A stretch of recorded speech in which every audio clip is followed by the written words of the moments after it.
Aloha, y'all. It is Thursday, Thor's Day, hence the title. The 12th of November. Today is a throat chakra day. It is yellow resonant star guided by universal fire, according to the dream spell. But today is a throat chakra day, i.e. Vishuddha chakra day. So be tapping into your ability to speak and listen, both and, not one or the other. Speak and listen to truth, your truth, the truth of others, perspectives, right? It goes a long way doing chakra chanting and mudras, hand positions, as well as the mantras. For Vishuddha is Ham, Ham. And when you're doing these kinds of things, it's like psychic tech, y'all. It's psychic upgrades. Do it for a little while, and you will have results. That's necessarily what's going to happen. So today is Thursday, Thor's Day, ruled by Thor. We talked about Thor a lot yesterday in the podcast. We had Stacey DeMarco on, who did a deck I've got, one or two decks I've got. She's got like 10 or 20 decks. Very cool Aquarian, Australian. Enjoyed that. I'll post that in the comments. But yes, so today is a Sun in Scorpio, Moon in Libra, Mercury in Scorpio, Venus in Libra. Mars is retrograde in Aries. The Moon is opposing Mars right now, as is Mercury. So how we feel emotionally, we want beauty, we want peace emotionally, we want to communicate balance and harmony and togetherness, but we're fighting it. We're pulling our own trigger, right? That's kind of what's going on here. So let's go ahead and pull some cards. Really enjoyed having Stacey on. She's cool. I actually have the honor. She hit me up. I'm going to give her a chart reading. So if you ever want a chart reading, even famous people like Stacey DeMarco, I won't go as far as saying I'm a celebrity astrologer by any means, but yo, cool, huh? And it's 5 stars only, so you know top shelf shit, bottom shelf prices. Holler at your boy. So let's go. What up, Phoenix? Bobo. If you guys, we got this already recently, but this is never a bad reminder. So let's just walk through the lesson, shall we? I think we got this last week, maybe the same day.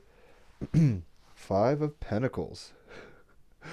It is a rather heavy card. Pentacles are earthbound things, materiality, right? So if you're a Taurus, Virgo, or a Capricorn, you're naturally going to be a pentacle type. This has to do with your physical body, your material things, your place in the world, right? The things of the world, material. And 5 of Pentacles is as follows. And I know we are going, I'm glad you like your reading, Phoenix. I know I don't have any complaints. I've never had a reading. It's only 5-star reviews. Everyone's like, he changed my life. Even astrologers are like, yo, I never saw it this way. So holler at your boy for a reading. It's cheap and it's fun. So it does last like 2 or 3 hours. Recently I did one for 4 hours. That was a fucking marathon, but I digress. So 5 of Pentacles, examining your relationship with poverty, lack mentality. I don't have enough. I don't have the support from people I want.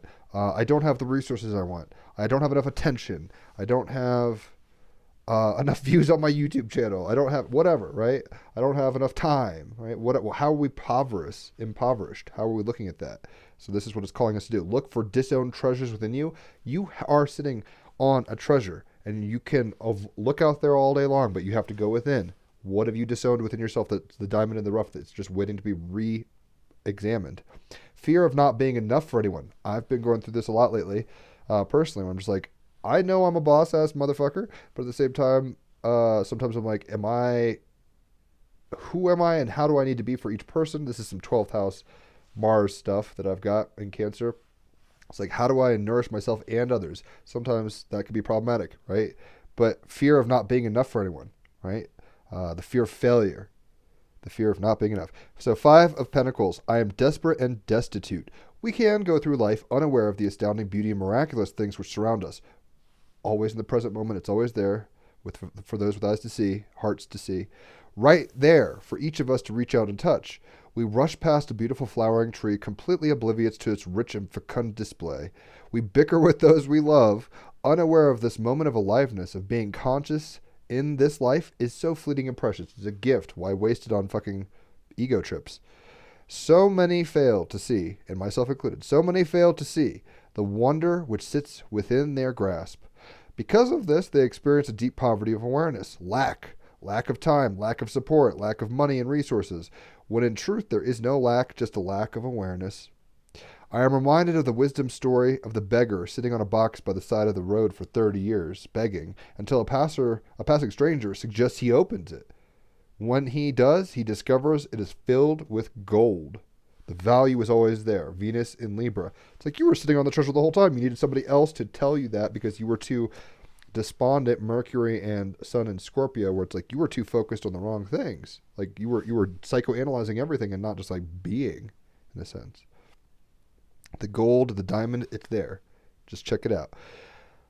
In the artwork of the Five of Pentacles, two characters are crouched begging for food. They are positioned in front of the Garden of Eden, outcast from paradise, and yet, here's a paradox, so they're right in front of it, and yet only separated by a slender barbed wire fence.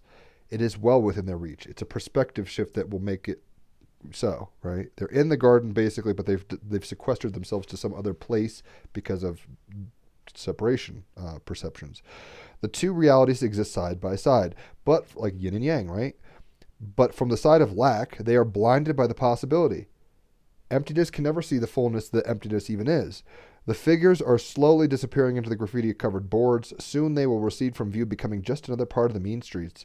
The Five of Pentacles asks us to look for our own disowned treasures while also referring to the very real hypocrisy and unfairness that the world offers up. It's a shit show of polarity out here, folks. There's a lot of hypocrisy. Everybody is tainted by hypocrisy and duality, right? Lack as well as abundance. So, misery and suffering, which is like lack, right, sit alongside vast wealth and opulence.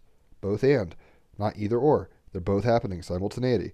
The millions upon millions of people who must survive and support their families on so little. I'm on food stamps, I get that shit. While others have so much. Inequality, isolation, segregation, and ignorance play out around us every single day, and we must decide how we wish to be in the face of this. That's our decision point. Is the cup half full or half empty? Are we in lack or abundance? That's a choice. That's the choice point of humans. That's what makes us in the image of God, you could even say.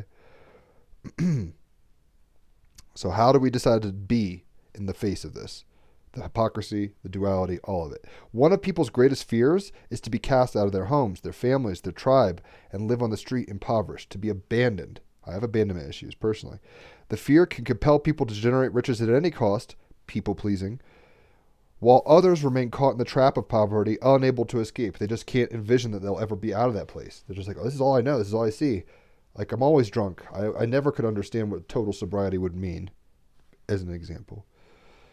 They're trapped in poverty, unable to escape. It could keep you trapped in a fruitless relationship or more, or move you to create extraordinary things and help many others along the way.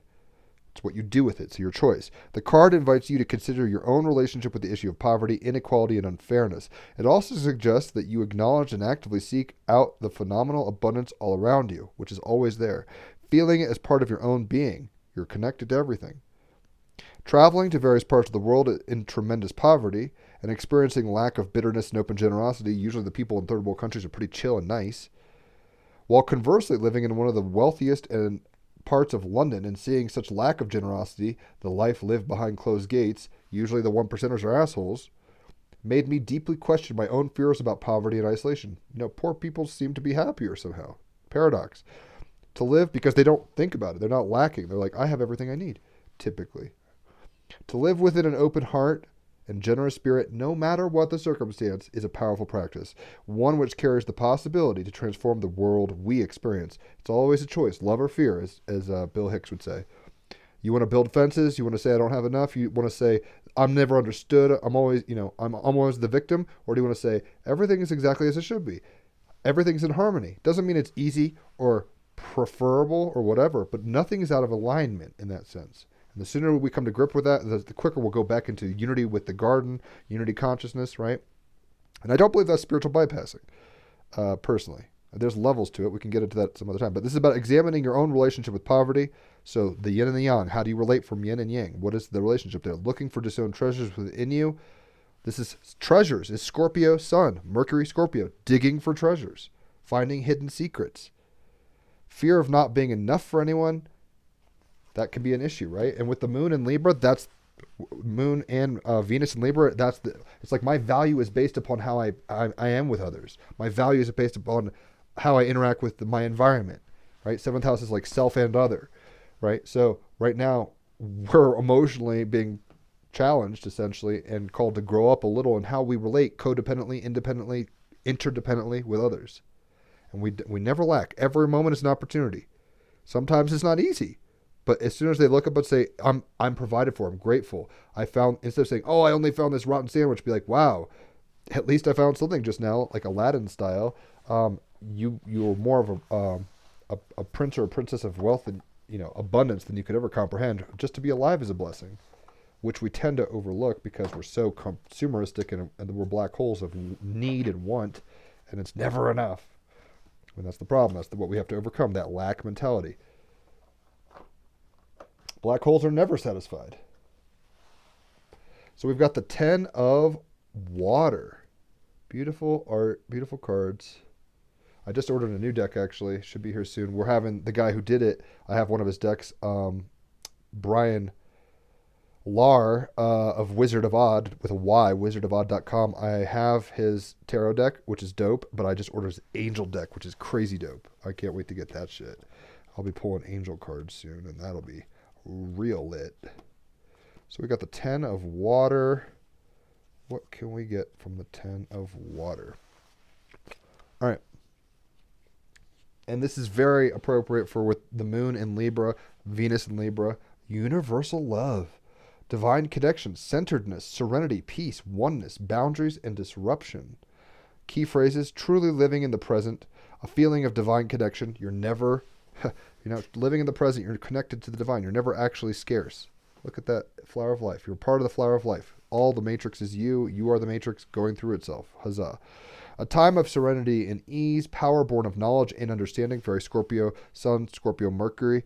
Now that's gone back direct, right? So we're figuring out power through what? Understanding, wisdom.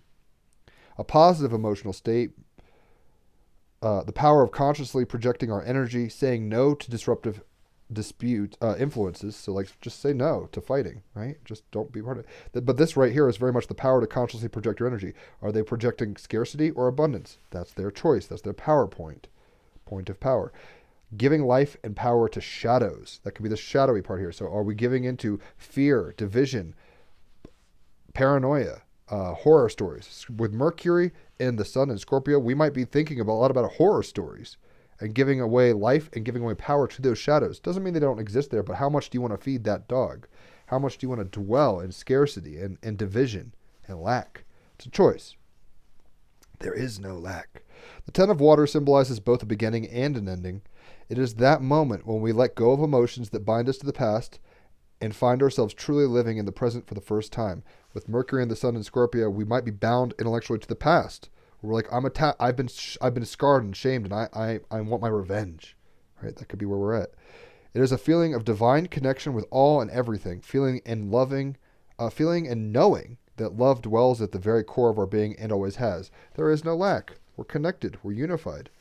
Right? And the perceptions are the distortions somewhat. It symbolizes a period of time when we can move through life with a serene sense of ease and fluidity, even when surrounded by turmoil or conflict. Venus and Libra, it's like, it's all good. I know how to counterbalance any, if you jab, I hop. If I hop, you jab, or, like equal oppositing.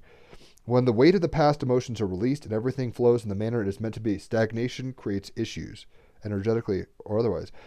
Like emotional, and energetic constipation is not a good look.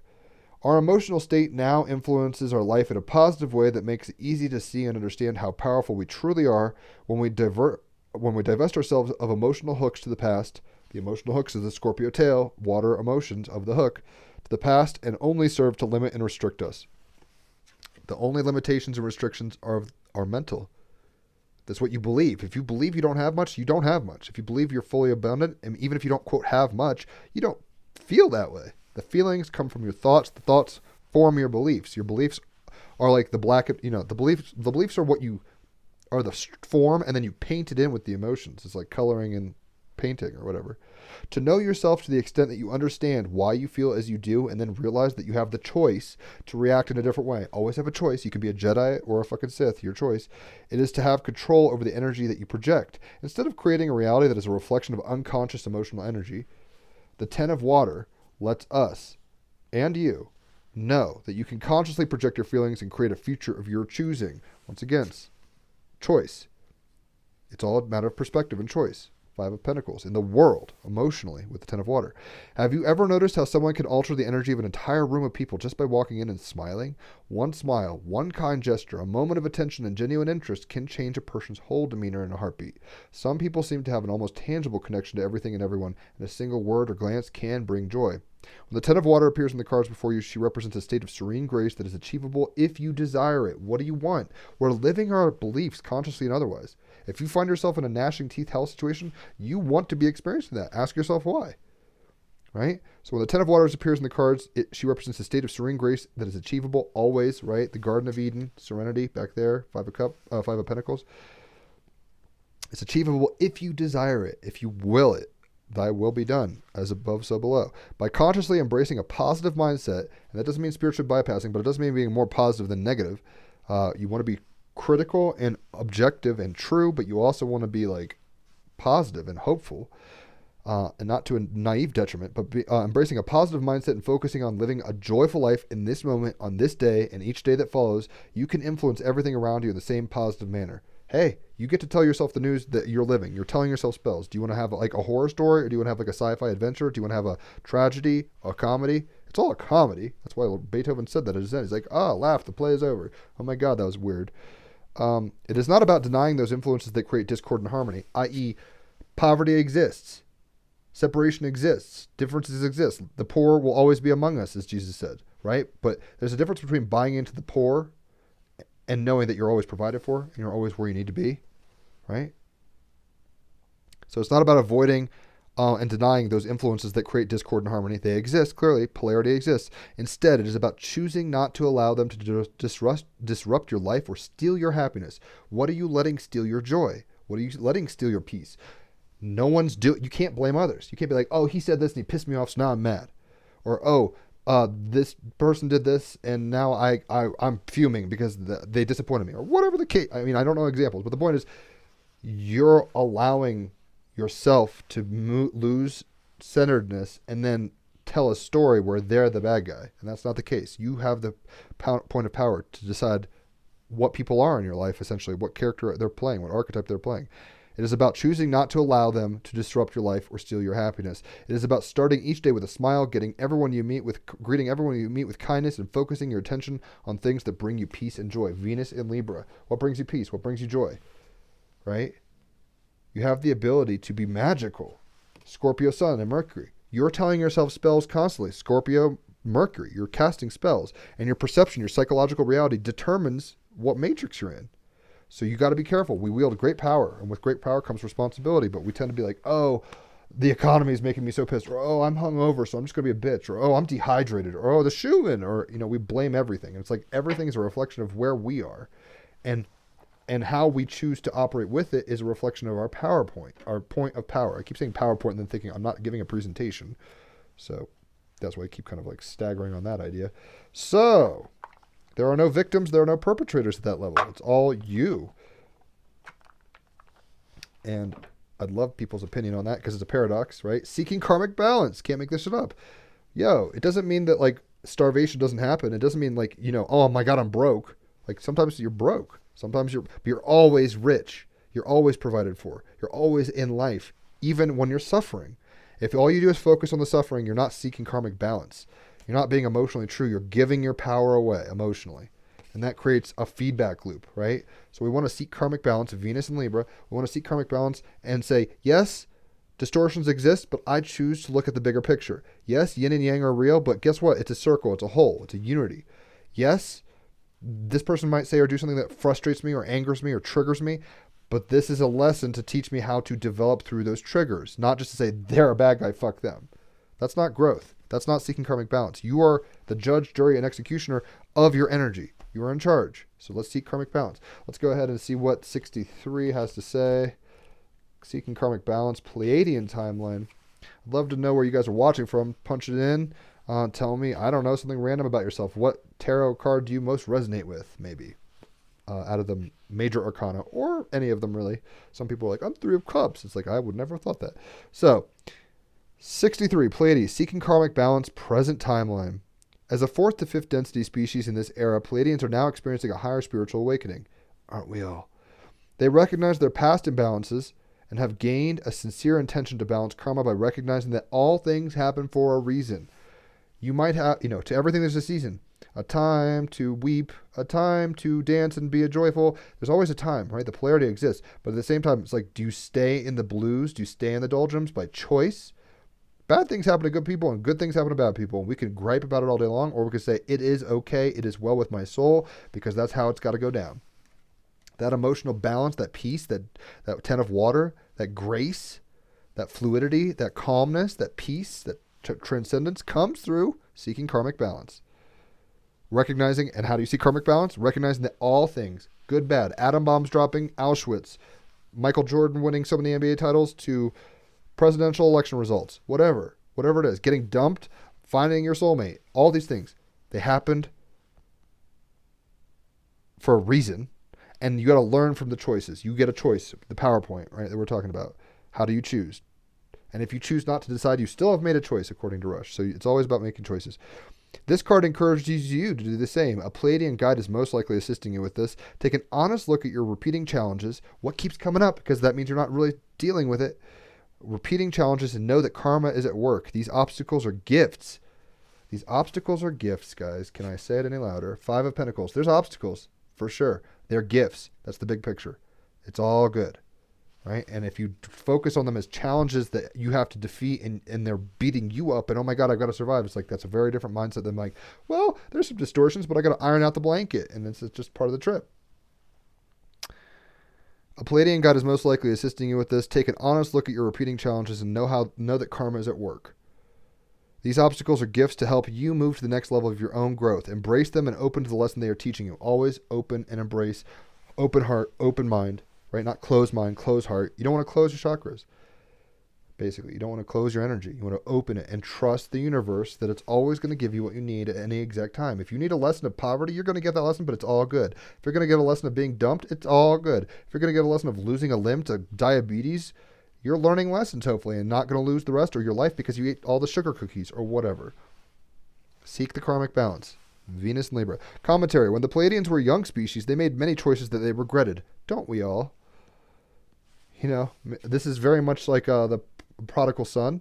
It's like, yo, the father's love is always available, but you are going and eating in pig troughs because you decided to go fucking spend all your money on hookers in a far off land. And I've been prodigal my whole life. Ask my family or friends or spouse even. This created karma for many of them and for the species as a whole. As they evolved, they learned to balance this karma by gaining wisdom about their past actions, seeing it as a part of a whole, balancing, everything. This card refers to the era in which the Pleiadians matured as a species, and we're being called to mature right now. That's what, right now, Jupiter is exactly conjunct at 22 degrees. Where is it? I can say this because I'm looking at it. Jupiter is going over right now where Pluto and Capricorn, Pluto and Saturn were in when the COVID thing popped in January. So we're getting the same lesson hit hard. It's like what needs to, it's a tower moment. What needs to dissolve? Institutional racism, not so hot. Let's stop perpetuating it. Not, Monday Night Football and beer and fucking discotheques aren't going to solve those problems. We have to seek karmic balance. We can't avoid the problems, but we can't dwell and say the world is not good. It is beautiful and good. Everything from a baby being born to Hiroshima is necessary. And the sooner we accept that and stop resisting that, the sooner we'll find karmic balance. They learned the lessons from the past and became committed to helping other younger species avoid making the same mistakes that they did in their past. That's all we can ever do, show people through our own mistakes. That's why I bring up my alcoholism and stuff. It's like, you don't have to do that. I mean, you don't have to keep doing that. Learn from my mistakes. This is one of the many reasons why they interact with humans in the present. If this card comes up in your reading, perhaps you had a Pleiadian lifetime in the ancient past when they were a young species and you're now balancing that karma out. I'm not saying I'm Pleiadian, but I was a reckless, playful thing for a long time, and now I'm balancing it out. I'm being mature. I'm not just going with impulses. Or perhaps you have a connection with a Pleiadian being from this mature present era who's working with you now by giving you wisdom and guidance. Look to the other cards for clues. It may also be possible that you're balancing karma in general and your soul desires to stop repeating old patterns from the past. That's where we are right now as a collective. It's like, yo, can we learn? Can we stop smelling our own dog shit here and putting our face in it? Like, let's stop that shit. And we're going to. Necessarily. The astrology is like, it's going that way. We're going to clean up our act. This is a clear message to look at your life and your actions clearly and do whatever you can to stop repeating old, destructive patterns. Always remember that wisdom neutralizes karma. For gaining the wisdom of lessons from the past, future actions are made from a conscious place, and this is the ultimate way to balance karma. Enough of this victim-perpetrator shit. Duality exists, so we're not going to deny that. Like, people are victimized, and some people take advantage of each other, and some people hurt each other. Like, that's happening. But we have to see beyond that, and when we can see basically through the eyes of grace and love and equality, we balance the scales. We are the justice. We are the change. We are that which we seek. And we bring heaven to earth. That's how it works. Heaven is made by you and me. You can't just wait for fucking like aliens or angels to come down and tell us what to do. We have to be doing it. So what we've got today is the orca. It's funny because we're talking about balancing karmic relationships. This is a very polarized looking animal. It's even like a living yin yang, right? Look at that shit. And these are one of my, I love whales and dolphins, and I love animals. We're geeking out on the podcast about this because it's kind of compared to our other decks, it's like more scientific, like National Geographic vibes. Stacey DeMarco's Divine Animal Oracle deck. I love it. So I'm glad that she put the effort in. She's an Aquarius, so she's definitely like about facts, very, Queen of Swords kind of energy. So 30, Orca, song lines. You are walking in the bloodlines of your ancestors, but you are an individual who makes your own destiny. Oh my gosh, both and. So you're one with the all. Yay, you're connected to your ancestors, but you're an individual going through your own trials and tribulations, right? You can't get around it. It's like, oh my God, I have a birth defect, or oh my gosh, I have a learning disability, or oh my gosh, I'm broke, or oh my gosh, I get beat up by my spouse, or whatever.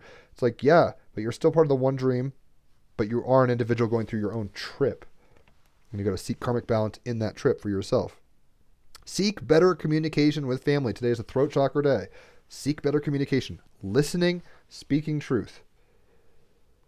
Nourish yourself and exercise extreme self-care. Share your skills with others. Don't hide it under a bushel. Mythos. In Inuit mythos, Sedna was a beautiful maiden who refused marriages arranged by her father, instead preferring to commune with nature. Her father had enough of this disobedience and married her off to the very next hunter who came along. How kind. A man who offered much fish to the family, because there's an economic transaction to gain from. This is some old patriarchal kind of reality stuff.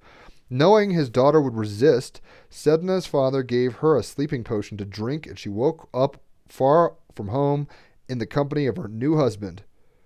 Talk about 90-Day Fiance on roofies. It's like, oh my God. The trouble was, this man was not a man at all, but a great petrel spirit bird that had distinguished his true form. He was being magical and concealing his true form. Scorpio and Mercury in Scorpio. Scorpio, the sun, and Mercury in Scorpio. Magic and hiddenness. Sedna found herself sitting in a giant nest surrounded by thousands of screeching birds with no way home.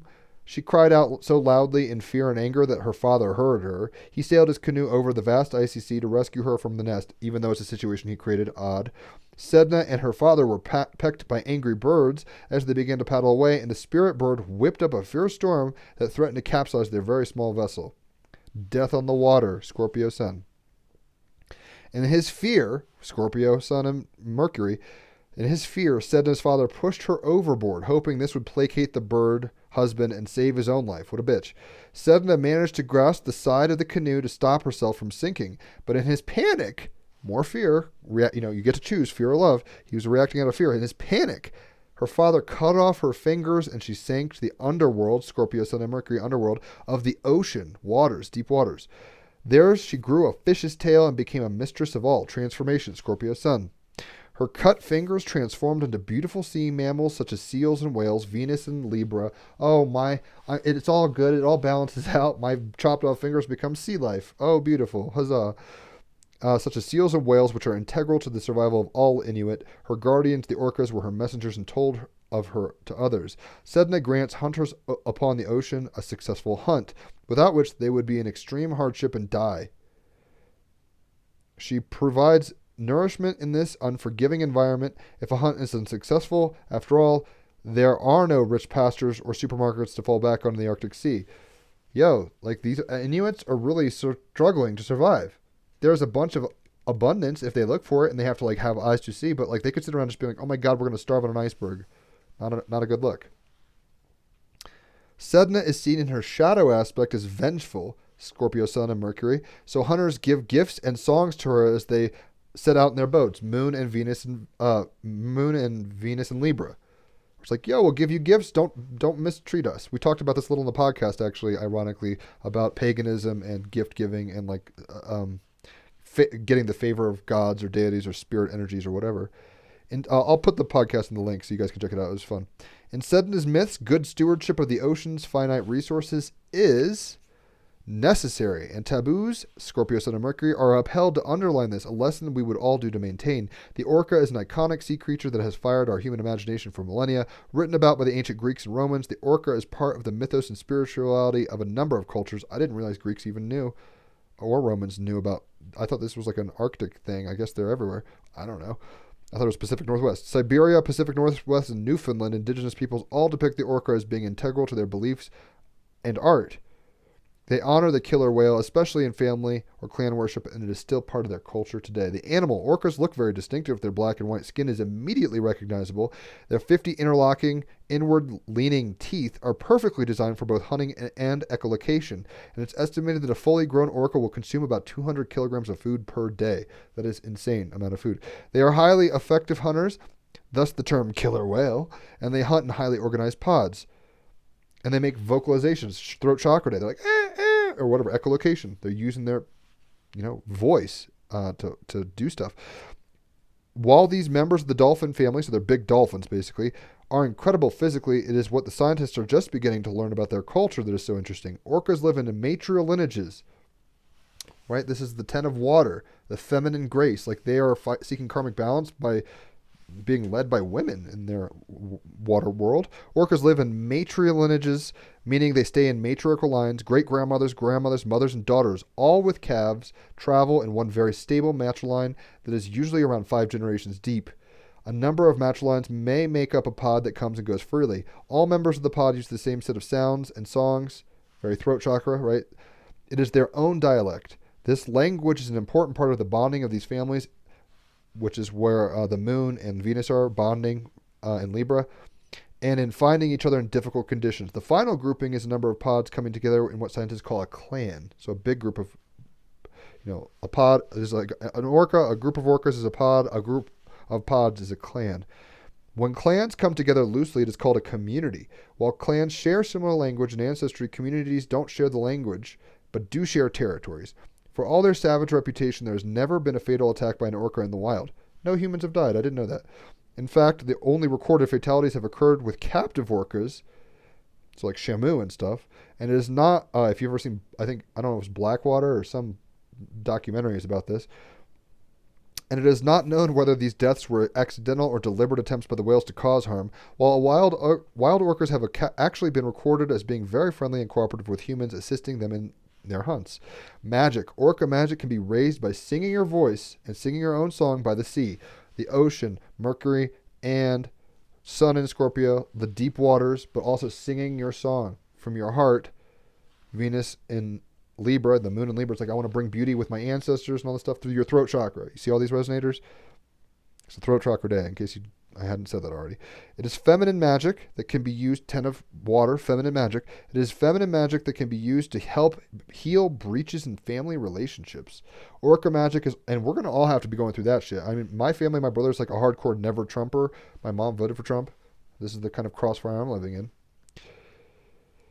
It is feminine magic that can be used to help heal breaches in family relationships. Orca magic is also one that asks for self-care and nourishment. If you feel especially weak in your physical body or mind, especially with issues of vitality or endurance, the power of the orca can be called upon as an ally. Symbology is woman underwater with a fish's tail, woman with a spirit of a bird, woman in orca, black curved dorsal fin, like when you look at them breaching, their tails, this dorsal fin, and then their status is endangered.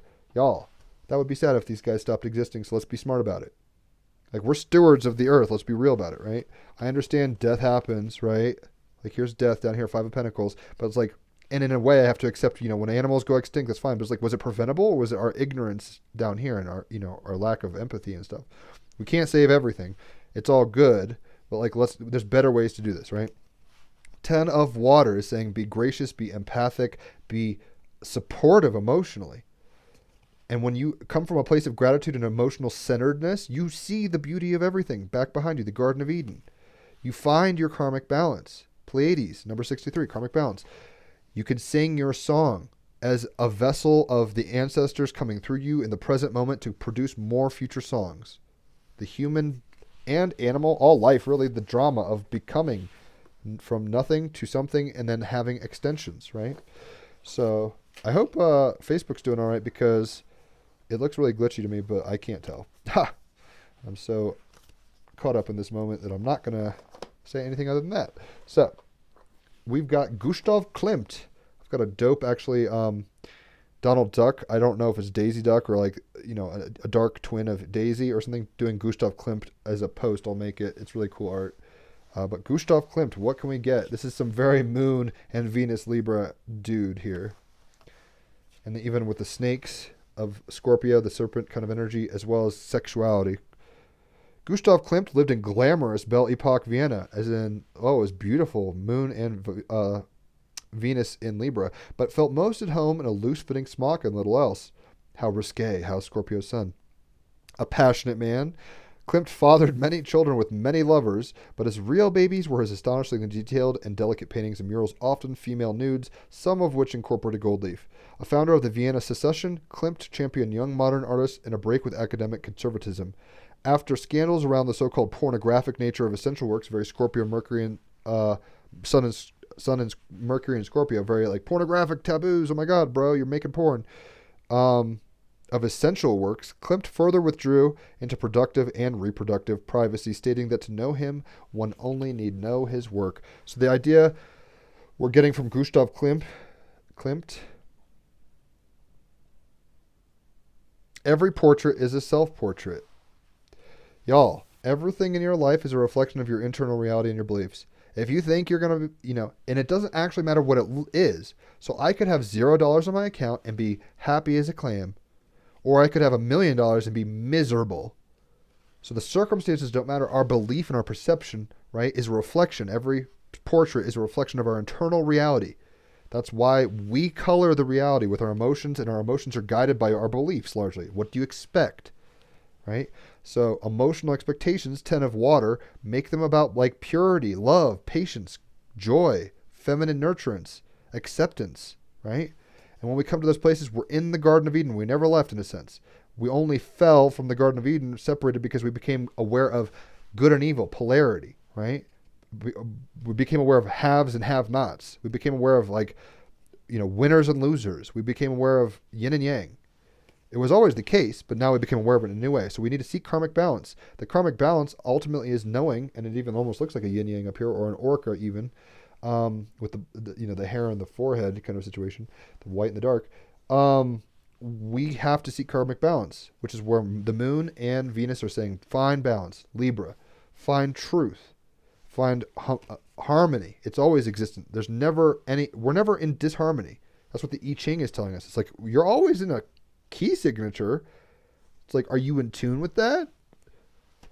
So, song lines with the throat chakra today coming in, and with water, all this water energy, and Libra energy, right? The Moon, Venus and Libra, the Sun, and Mercury and water, Scorpio, deep water. Look, there's a family in the water communicating through vocalizations. Wow, you can't make this shit up. And Gustav Klimt is saying every portrait is a self-portrait. So every situation you find yourself in, every person you like or dislike, there's reasons for that. And it's about your emotional projections and your expectations therein, your beliefs. What do you believe should be happening? Right? So let's go ahead and get a stone card or a gem or whatever's going on. And we will jam. We'll play some music. That's what my joy is, quite frankly. So we've got Peridot. I think that's how you pronounce it. Peridot. So what it is, precious Peridot, and it even's like a group, like orca, a pod of Peridot. Precious Peridot, a chic type of olivine, is the vitamin D of your crystal diet plan. The stone's sunny energy and candy-like hues promote a zest for life. The intensity of Peridot's green shade comes from iron, a metal with an energy that gets things done. Who needs it? Brooders, the lackadaisical, anyone dreading the long winter nights. So if you're just sitting around being all depressed, maybe get some Peridot. Look at that green, Peridot green. If you're sitting around being like, oh my gosh, I'm so separate, I'm so different, I'm so lacking, I'm so bored, I'm so unhappy, I'm so single, I'm so whatever the negative kind of belief is, flip it upside down with some peridot, right? This is about taking your lackadaisical, you're lazy, you're bored, brooding, negative kind of dread, and flipping it. Where to put it? Wherever you give chase to love, money, power, joy. And what are they doing? They're chasing food. If they just said, consider the lilies, consider the birds of the field, they wouldn't be like, oh my God, I'm hungry for cheesecake and I only found it in the trash can. When to use it when you're not applying yourself. Success isn't something to be afraid of. Right? When we were talking about one of the meanings of the Five of Pentacles is buried treasure in yourself. Are you afraid of success? Are you finding everything negative and not accepting things as they are? Are you like, well, I can't do that because I can't. No. I do this all the time. I make so many excuses. I'm so bad at procrastination. That's why I do these daily card things. I'm trying to like maintain a momentum of like reality and structure. But if you just say, well, this won't happen, this can't happen, no, it won't. But if you change your mind, it's like, well, what can I do towards that? What can I do to move towards that way? And give chase to that. That's what this is for. When you're not applying yourself, success isn't something to be afraid of. You have permission to be unabashedly go for it. Power up with Peridot and enjoy the ride. The ride is going to have thrills and spills and highs and lows, and everything is on the ride. It's all one thing. It's okay. Magnetize your motivation, right? So today is a Thor's day. So a good example, if you've ever seen the Marvel kind of things, we talked about Nordic mythology a little on the podcast yesterday with Stacey DeMarco, but Thor in the Chris Hemsworth or whatever his name is rendition is like he was a party boy who drank and expected his dad to give him stuff. He had to end up magnetizing his motivation through real trial and error. Like at some point he became a man. At one point he was a prince who was a brat, and then he became like a leader and a man, right?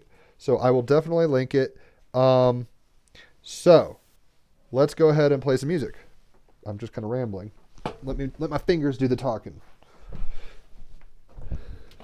And with the Five of Pentacles, we might feel it's our choice to like the blues can be glorious or the blues can like bring you down and make you cry and freak out.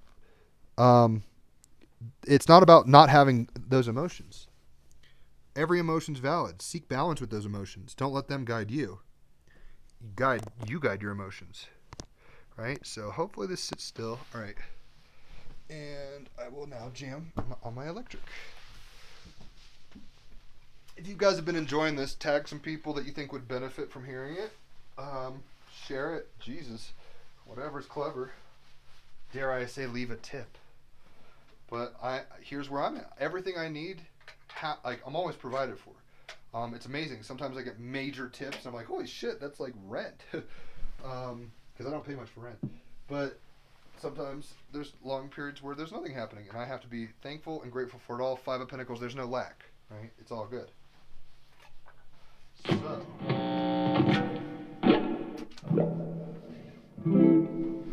let's play some watery blues kind of thing. But you get to decide, you get to choose as the listener if this is sad or not sad music.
You get the idea.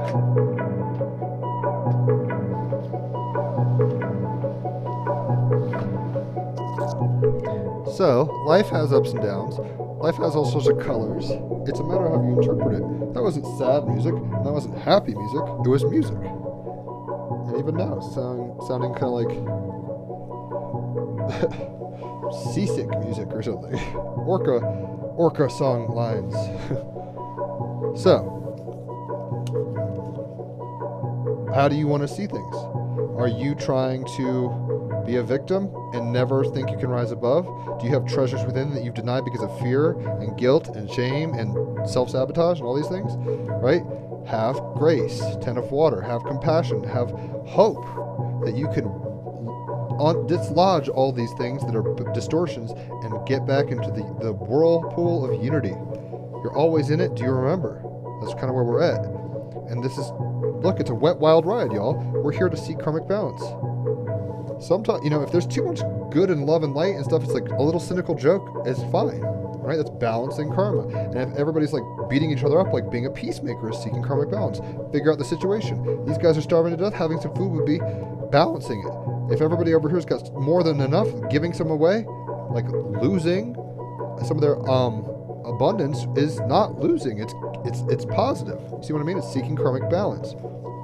With the orca, know that you're connected through your thoughts, through your emotions, through your blood, to your ancestors. Nothing is outside of the effects of the past. It's all moving towards a new future in the present moment. Be like the dolphin that is the killer whale, and realize that it is a reflection of you. Everything is a self-portrait. Every portrait is a self-portrait. Everything you see is a reflection of you and your emotional state and how you perceive it. Is a direct correlation to like where you're at, quote unquote. Paradox saying magnetize your motivation. So get out there and do it on this Thursday. Be willing to take risks. Be willing to look deep. With Sun and Mercury and Scorpio, you can lift up the rocks and say that's under there. Oh my God. But with Moon and Venus in Libra, it's about for the sake of balance, for the sake of beauty, for the sake of making things right again. They were always right, but you are the kind of arbiter of how that flows in your own life. Hit me up for readings if you want. I'm even giving Stacey DeMarco readings, so get on board with that shit. It's a lot of fun. Check out the podcast. Today we have, I'll post yesterday's podcast in the comments. Today we have Brian Lahr, the Wizard of Odd. Fantastic Aquarian. So 2 Aquarians in 2 days. That's great. I'm a Gemini. Raphael's a Libra, and we've had Aquarians, so very air gang up in here. I guess the North Node is in Gemini, so playing around on the playground makes sense right now at a level, intellectually. Holler for readings, check out the podcast, and ultimately, guys, don't think you lack anything. You're beautiful, you're not ugly. You're rich, you're not poor. Don't compare yourself to others, or else you'll always feel like out of it, and you won't have enough. That's what comparison is not that helpful sometimes. Be thankful, be grateful, dwell on the abundance that exists, seek the balance, don't be negative all the time. Try to connect with your voice, your song, right? And ultimately, yes, I do astro readings, Pamela Lentz. That's natal charts or astro readings. It's like 2 or 3 hours. Cards like 30 minutes to an hour, and astrology is like 2 to 4 hours, basically. And you'll never have to go to another astrologer necessarily again. I got your back when you do that. Hit me up, Pamela. It's a lot of fun. So, and it's not that expensive, quite frankly. So, every portrait is a self-portrait. So look around and see what movie you're in and be like, oh, I'm in a horror film. I must be dealing with horrifying elements. Or, oh, I'm in a tragidrama. And I must be tragic and dramatic. Oh, my God, comedy. I'm light and fluffy. Where you are is where you're at. In that sense, and magnetize your motivation. Pull yourself more deeply into the fractal. Further up and further in, as Reepicheep would say. Hopefully you guys have a beautiful Thursday and enjoy the energies as they are. Holler for readings and catch you on the flip side. Bye.